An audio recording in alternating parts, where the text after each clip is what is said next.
ለፋኖ አመራሮች፣ አባላት፣ ደጋፊዎችና ከዚህ ከአማራ ትግል ተስፋ የሚጠብቁ ውጤት የሚጠብቁ ወገኖቻችንን በሙሉ እንኳን ደስ አላችሁ ማለት እፈልጋለሁ። እንግዲህ የፋኖ አመራሮች አንድ ወጥ ድርጅት አማራ አቀፍ ድርጅት መስርተዋል። ድርጅት ተመሰረተ ማለት የትግሉ እንደ መጀመሪያ ነው እንደ መጨረሻ የሚቆጠር ነገር አይደለም። ድርጅትን ማሳደግ እንደ ሕፃን ልጅ እንደማለት ነው። አሁን ሕፃን ልጅ ተወልዷል እንደማለት ሊታይ ይችላል። ሕፃን ልጅ ለብዙ ነገር የተጋለጠ ለበሽታ ይጋለጣል፣ ለአደጋ ይጋለጣል፣ እንክብካቤ ያስፈልገዋል። ይህንን ድርጅት ተንከባክቦ ለውጤት ማብቃት ከፋኖ አመራሮች ተቀዳሚ የሚጠበቅ ተልዕኮ ነው ብዬ ነው የምወስደው። ከዚህ አኳያ የፋኖ አመራሮች በመጀመሪያ ደረጃ ውስጣዊ አንድነታቸውን ማጠናከር ይኖርባቸዋል። ለውስጣዊ አንድነት መጠናከር የዓላማ ግልጽነትና ቁርጠኝነት መፍጠር እጅግ ወሳኝ ነው። ራሳቸውን ማደራጀትና በዲሲፕሊን ማነጽ ይጠበቅባቸዋል። ስለዚህ የራሳቸውን አቅም መገንባት የመጀመሪያ ተቀዳሚ ተግባራቸው መሆን ያለበት ይመስለኛል። ሁለተኛ ከህዝባቸው ጋር ያላቸውን ግንኙነት ማሻሻል፣ ማሳደግ ይኖርባቸዋል የሚል እምነት አለኝ። እንግዲህ የህዝብ ነው ስንቃቸውም፣ ትጥቃቸውም፣ ኑሯቸውም፣ ልብሳቸውም ሁሉም ነገር ሆኖ እያገለግላቸው ያለው። የህዝብ ደግሞ በአንጻሩ ብዙ ነገር ነው ያጣው። በጦርነት ይታመሳል፣ ወታደር ተሰማርቶበታል፣ በተለያየ ስም ዘረፋ ይካሄድበታል፣ ብዙ በደል የሚደርስበት ነው። ከዚህ አኳያ ፋኖች በሚቆጣጠሯቸው አካባቢዎች የህዝብን ደህንነት ከእንግዲህ በኋላ በሚቆጣጠሯቸው አካባቢ ብልጽግና ሰው ልኮት እንዲህ የሚባል ነገር የለም፣ አስተማማኝ የሆነ ደህንነቱን መጠበቅ አለባቸው የሚል እምነት አለ። በዘረፋ መልክም በግድያም በተለያየ መንገድ የሚካሄዱ ሁኔታዎች ሲሪየስሊ መመዘኛቸው መሆናቸው የሚቀር አይመስለኝም። ሁለተኛ ፍትህ አስተዳደርን ኤክሰርሳይዝ ማድረግ አለባቸው የሚል እምነት አለ።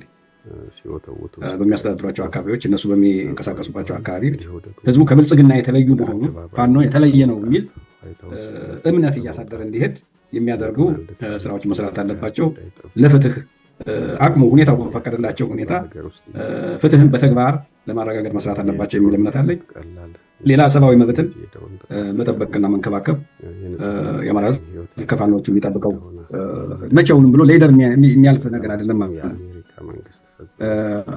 የፋኖ አመራሮችን እንደ በጥብቅ ለማሳሰብ የምፈልገው ከህዝብ ከበሬታን ለማግኘት መወደድን እንጂ መፈራትን እንደ ስልት መከተል የለባቸውም የሚል እምነት አለኝ። ብልጽግና መጀመሪያ አካባቢ እንደመጣ በማታለልም ይሁን በመደለልም በተለያየ መንገድ ተቀባይነት ለማግኘት ሞክሮ ነበር። ኋላ ህዝቡ እየነቃ ሲሄድ ኢሮድድ ሲሆን ያ ቅቡልነት ሲጠፋ ከበሬታን ለማግኘት የፈለገው በመቀጥቀጥ ነው፣ በመሳሪያ ኃይል ነው እና ፋኖች በዚህ በኩል ከህዝብ ከበሬታን ለማግኘት መፈራትን ሳይሆን መወደድን ማዕከል አድርገው ከብልጽግና ልዩ መሆናቸውን እውነተኛ የአማራ ህዝብ መሆናቸውን የሚያሳዩበት መንገድ እሱ ነው የሚል እምነት አለኝ። በብዙ መንገድ የተሰቃየ ህዝብ ስለሆነ ትምህርት አጥቷል፣ ጤና አጥቷል፣ አገልግሎት የለም፣ ብዙ ነገር የተሰነካከለበት ነው እና በብዙ እንቅስቃሴያቸው ከህዝብ ጋር በሚኖራቸው ግንኙነት ከብልጽግና አብሶሉትሊ የተለዩ ሆነው መንቀሳቀስ አለባቸው የሚል እንትን አለ። ይህንን ሲያደርጉ የአማራ ፋኖ አሁን በሚንቀሳቀስባቸው አካባቢዎች ብቻ ሳይሆን በሌላ የኢትዮጵያ ህዝብ ተናፋቂ እየሆነ ይሄዳል። እግር መንገዱን አሁን ለፍትህ የቆመ ለሰላም በአካባቢው ህግና ስርዓት እንዲኖር በማድረግ ህዝብን የሚንከባከብ ከሆነ ከህዝብ ጋር እጅና ጓንት ሆኖ የሚሰራ ከሆነ ቀጣይ አገር የመምራት እድል ሲያገኝ ከወዲሁ ልምድ እያገኘ ይሄዳል ማለት ነው። አገር ለመምራት የሚያስችለውን መልካም ልምድ እየያዘ ይሄዳል ማለት ነው። ስለዚህ በተግባር የሚፈተንበትም ስለሆነ የአማራ ፋኖ አዲስ የተመሰረተ የአማራ ፋኖ ብሔራዊ ንቅናቄ ከአማራ ህዝብ ጋር ያለውን ግንኙነት እጅግ ወገናዊ በሆነ መንገድ ማጥበቅ አለበት የሚል እምነት አለኝ። በአገዛዙ እጅግ የተማረረ ህብረተሰብ ስለሆነ ይሄ በሌላውም አካባቢ የሚናፈቅ ያደርገዋል እንደማለት ነው። ሌላኛው በሌላው ወገን ከዲያስፖራ ያለው ምሁራንም የሚዲያ ሰዎች እንግዲህ ቅድም እንዳልኩት ህፃን ልጅ ሲወለድ እንክብካቤ ያስፈልገዋል። ይሄ ድርጅትም ተወልዷል፣ ገና የሚያደግ ነው። እንክብካቤ ከጎን ሆኖ መደገፍ ያስፈልጋል። የአማራ እንግዲህ አደረጃጀቶች ብዙ ጊዜ እንደ ፖለቲካ ባህል በተለይ በዲያስፖራ ያለው መናቆር፣ ማነወር፣ አንዱን በአንዱ መተቸት ነው እንጂ ቀረብ ብሎ እስከነ ችግሩ ደግፎ ወደፊት እንዲራመድ፣ እንዲሻገር፣ እንዲያድግ፣ እንዲመነደግ የማድረግ ሁኔታ ብዙ ባህል አልተመለከትኩም እና ከዚህ ከቆየው ባህል ተላቆ ግለሰቦች የማይስማሙ ሊኖር ይችላሉ፣ የሆነ ነገር የማይጥመው ሊኖር ይችላል። ግን እንደ ድርጅት ሽክፍ ድግፍ አድርጎ በሚቻለው አግዞ የበለጠ ኃላፊነት እየተሰማው ጠንካራ እና ፋይዳው ትልቅ ነው። በፋይዳው ላይ ሌሎች ጓደኞች ዘርዘር ያለ ነገር ሊናገሩ ይችላሉ። በሌላ መልኩ ማንሳት የምፈልገው አቶ ትምህርቱ ካነሳው አኳያ የአማራ ፋኖን በተለያየ መንገድ የሚከሱ በተለይ ብልጽግና እንደሚከሰው በተመሳሳይ የብልጽግናን ክስ ሰሞኑን ወደ ብልጽግና የሄዱ ታጋዮች የነበሩም እንደሚያነሱ እኔም እሰማለሁ። በመጀመሪያ ደረጃ ብልጽግና የአማራ ፋኖን ትግል ወይም ደግሞ የአማራ ሕዝብን ትግል ለማዳከም ራሱ በሰራቸው የሚያኮሩ ስራዎች ላይ ተመስርቶ ቅቡልነቱ ማሳደግ አይችልም። ከሞላ ጎደል ብልጽግና አገዛዙ በጠቅላላ ያለው ተቀባይነት ተሟጦ ያለቀ ነው። በተግባር የኢትዮጵያ ሕዝብ አይቶታል፣ የአማራ ሕዝብ አይቶታል። ከዚህ አኳያ እኔ የተሻልኩ ነኝ ከፋኖ የተሻልኩ ነኝ ብሎ ለመናገር ወይም ደግሞ ቅስቀሳ አድርጎ ህዝቡን ከጎኑ ለማሰለፍ አይችልም። እየመረጠ ያለው መንገድ ምንድን? አንደኛ ትግሉ የአማራ እውነተኛ ጥያቄ አይደለም፣ የአማራ ህዝብ ጥያቄ ተመልሰዋል።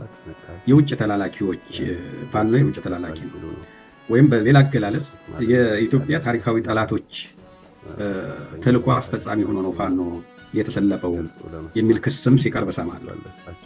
በመጀመሪያ ደረጃ የፋኖ እንቅስቃሴ የተፈጠረው በብልጽግና የግፍ አገዛዝ በአማራ ህዝብ ላይ ለከት የለሽ በደል በመፈጸሙ ምክንያት ህዝብ በቁጣ ባደረገው እንቅስቃሴ የተፈጠረ የትግል እንቅስቃሴ ነው። ከዚህ አኳያ ህዝብ የወለደው ነው ማለት ነው። የህዝብ እንቅስቃሴ የወለደው ነው። በውጭ ተላላኪነት ሊከሰስ የሚችልበት ምንም አይነት ምክንያት የለም።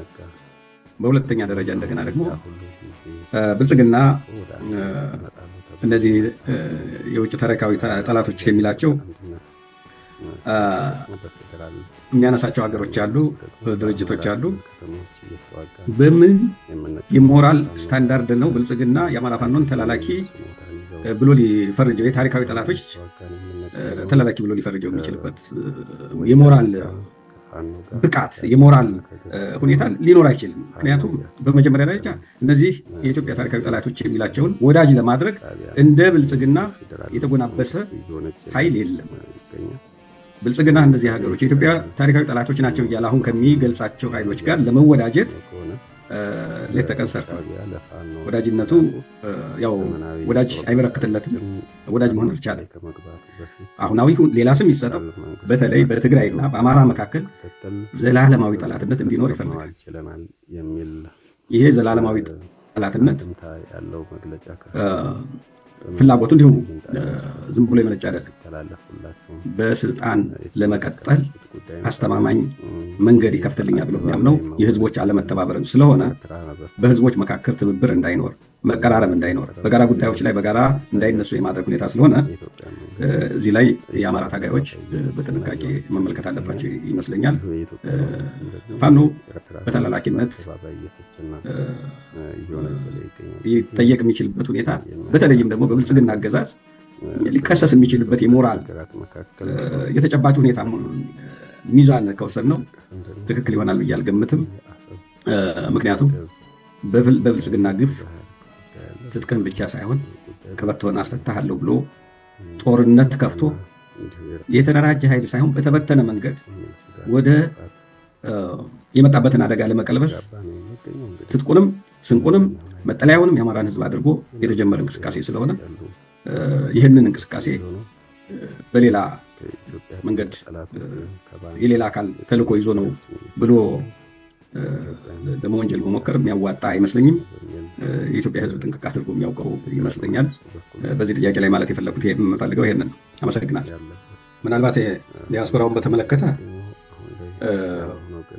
ፋኖ አመራሮች ሊያስቡበት የሚገባ እንግዲህ የዲያስፖራ ኮሚኒቲ ሰርቶ አዳሪ እንደ ልቡም ተናጋሪ ጭምር ነው።